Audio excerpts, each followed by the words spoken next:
ingresso no mundo do trabalho é sempre um momento muito importante na vida da gente. Quando vai se aproximando o momento de conclusão do ensino superior, quando você começa a buscar os estágios profissionais para ir se inserindo no mercado, é um momento difícil e que todos querem vencer. Neste vídeo de memórias, a jornalista Lara Aguiar nos fala das suas primeiras oportunidades no mercado de trabalho, como estagiária da empresa sergipana de turismo, como estagiária da prefeitura de Aracaju, quando estava se aproximando o momento da sua colação de grau em jornalismo. Vamos ouvir o depoimento de Lara Aguiar. Uma criança muito tímida, isso aí, tá muito óbvio, né, em tudo que eu falo aqui, muito tímida, que tinha dificuldade mesmo de se expor, de fazer amizades. Quando fazia também segurava, né, ficava ali com aquela amiguinha para sempre do lado. Mas uma criança muito dedicada a aprender, a ouvir, a entender, a querer saber sempre mais.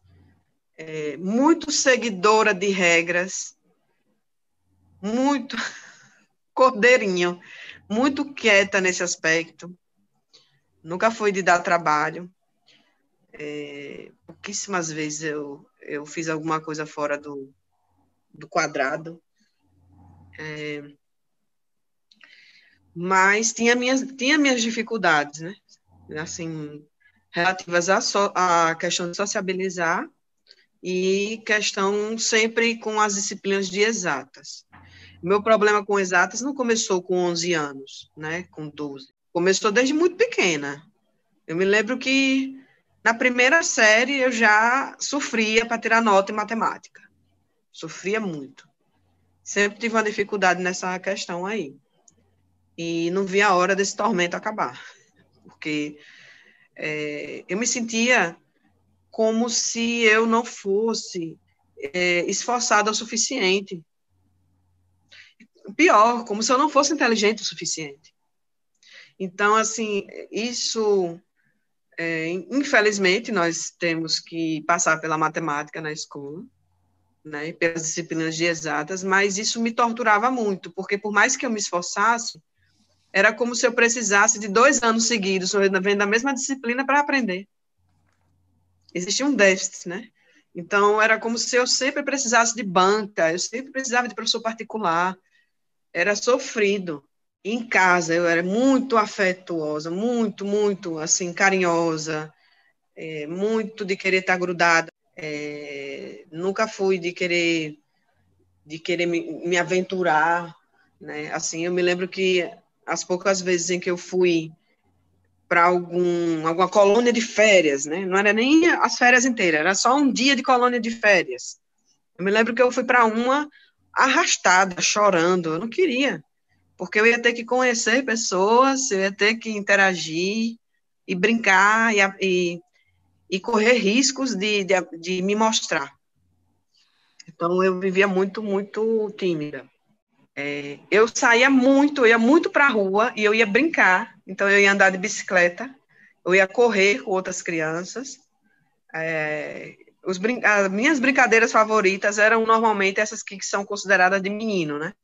De ficar na rua, literalmente, ralando o joelho. Eu tenho muita cicatriz aqui no joelho e eu sou feliz com todas elas, porque foram momentos felizes, de quedas felizes, porque eram quedas que você chorava na hora e voltava a brincar. Então, andei muito de bicicleta. Meu pai jogava dominó comigo quase todo dia, ele jogava baralho comigo. Ele dava um jeito de me inserir nas brincadeiras e de fazer. Ele fazia parte desse mundo infantil que ele gostava, e eu também entrava no mundo dele. Eu consegui ter amizades que me chamavam para brincar, que se interessavam, né, por mim. Eu consegui ter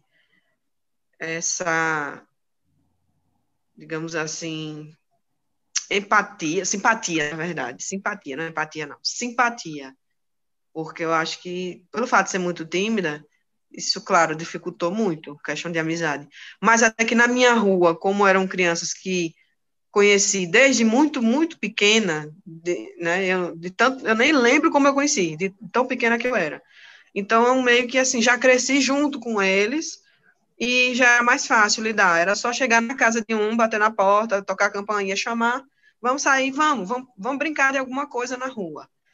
E era melhor tudo quando eu brincava vários, com muitas crianças ao mesmo tempo. Porque tem aquelas perguntas, né? Você quer ser o que quando crescer? Nunca ouvi. E nunca isso foi questionado, nem falado, nem perguntado. E eu também nunca parava para pensar, porque eu achava que talvez eu fosse ficar criança para sempre. Então eu não imaginava nada. Eu queria ler. Não importava o que fosse. Se caísse livro na minha mão, gibi, eu queria ler, revista em quadrinho. Então, assim, minha loucura era essa. Eu acho que os colegas vão olhar para mim, eu não quero que ninguém olhe para mim. Eu nunca fui de cabelo solto para a escola. Olha o nível de timidez. Era todo dia o mesmo penteado, amarrado, para ninguém me notar. Eu digo, não, eu não posso botar nada de bonito aqui em mim, porque já pensou? Se alguém olha para mim, vai ficar todo mundo olhando para mim. Não quero que ninguém olhe. Todo domingo à noite eu já ficava triste, porque no outro dia era o dia de acordar cedo para ir à escola. Mas era uma coisa muito estranha, né? Porque, assim, eu gostava de ir para a escola no sentido de as amiguinhas que eu gosto, que eu conheço, eu quero. Mas eu não quero me expor, não quero me exibir. Quero ter aulas das coisas que eu gosto, mas a outra parte eu não quero. Então, tinha essas questões assim. Então, eu sempre sofria por antecipação. No domingo, eu já passava o domingo todo já preocupada com a segunda-feira. O primeiro trabalho foi antes. Eu comecei, o primeiro estágio foi na Insetu, com Milton Alves. Dele lá, né? Ele era digamos assim, o assessor de imprensa da Insetu, primeiro estágio, em janeiro de 2003. Fazer a clipagem, recortar jornal, fazer as colagens para o presidente da Insetu, fazer algumas matérias também. Então, tinha matéria que eu ia fazer, normalmente as mais simples, que não eram vinculadas ao presidente, e as matérias mais do dia a dia. Rádio escuta, então eu ficava ouvindo muito rádio, para ver o que é que saía, se tinha alguma notícia da Insetu ligada ao turismo, para poder passar para fazer a anotação disso e passar para a presidência, né? E passar primeiro para o assessor, que era Milton. Milton ligou para lá e pediu um aluno, e Alan me ligou nas férias, né, em janeiro, e disse, Lara, você quer? Eu estou só esperando isso na minha vida, um estágio. Até dentro do estágio, eu circulei, viu? No estágio. O estágio não foi uma coisa parada ali, não. Paralelamente, eu comecei outro estágio. No início, comecei fazendo o caderno de adolescentes, que era um caderno jovem, né, só com matérias para adolescentes, e logo em seguida, eles viram que eu tinha uma tendência a ficar revisando as coisas, e me botaram para ser a revisora do jornal. Então, logo de cara, eu já fiquei como revisora. Era muito prático para eles pagar uma estagiária, né? Que revisasse o jornal inteiro. Eu revisava o jornal inteiro.